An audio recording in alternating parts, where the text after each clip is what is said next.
Bill, it is so good to have you here today on America's Forum. Welcome to the show. Thank you, JD. Thank you, Morgan. So, Bill, give us the lowdown. What's happening? What are you hearing from gun store operators about this? Well, this isn't a new thing.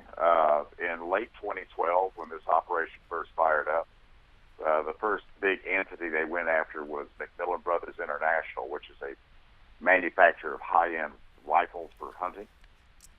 And they were $1 million operation, multi-million-dollar operation. They were with Bank of America. They had, $10 million plus in the bank with them. And one day they woke up, and their line of credit was called in, their credit card servicing was shut off, and they were told that they had to get their money out of the bank in 10 days. Wow. So, and this was all lawful and legal, apparently. What did they do in reaction?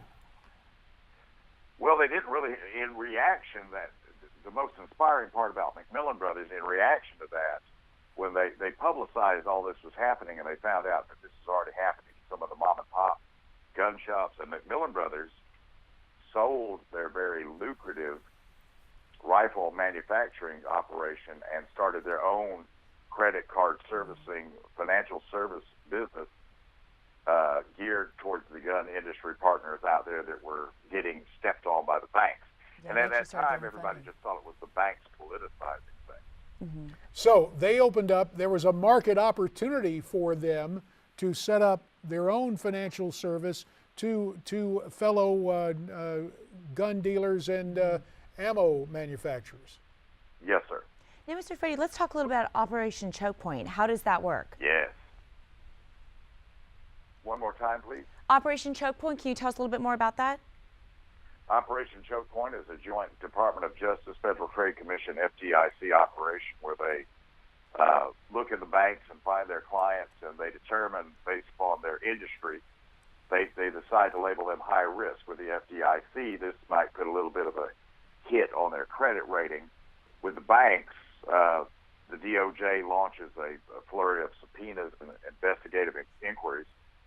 And the banks, when you're labeled high risk, rather than step up to the DOJ and say, well, they've been a customer of ours for 12 years, can you prove it? They just sever the relationship. And for mom and pop gun shops, like the one owned by TJ Liberty in Florida,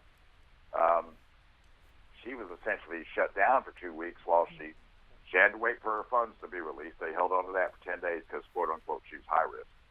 No. And then she had to move everything around. She was out of business for 2 weeks.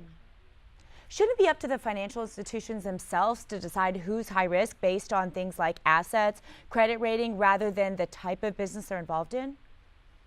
Well, the thing, what's making them high risk, the Department of Justice is saying they have a propensity for fraud. Mm-hmm. Now, they've never been charged with fraud. They don't have anything indicating fraud is occurring. They're going into the pre-crime mode, if you will. They're going minority report on them. And they're saying this kind of industry has a propensity to be involved in fraud. Mm-hmm.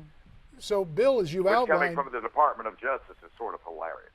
Well, and this prompts the following question, Bill. We talked about McMillan's situation getting into financial services for businesses in a similar situation they found themselves in. Has anybody gone to court, or has any Second Amendment friendly state tried to step in with an amicus brief to help these gun owners under siege by this government consortium of the DOJ, the FDIC et al.? Well, until last week, just last week on Fox News, I saw this interview where they were interviewing an adult entertainer, and she was with Chase Bank.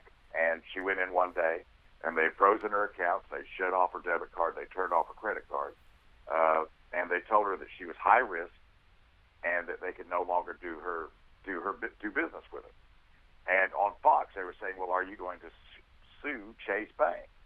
And until, like days ago, nobody knew the Department of Justice was driving it. Mm-hmm. So this is just the beginning of the total outing of the Department of Justice and their involvement in this little scheme, if you will. And I know that now it's been ongoing, and Congress has known about it for a while because Chuck Grassley and Darrell Issa have asked for some clarity from the DOJ as to what they're doing with this. Of course, they've asked for Eric Holder to give them a whole lot of explanations about things and gotten nothing. Now, my understanding is they tend to be targeting businesses that use online services such as PayPal or online subscribers. How does that fall into this, and how can they say that that is more high risk than other types of ways of doing business? Well, they haven't been challenged on that. By the time the individual that's being targeted knows about it, they're being kicked out of their bank. Right. So they haven't been challenged on this yet.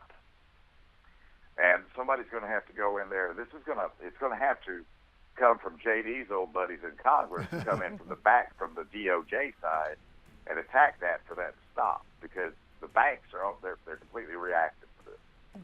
Well, Bill, I'm no longer in Congress, but I'm honored to have a chance to sit here alongside Morgan and to have you as a guest to shed more light on what is transpiring.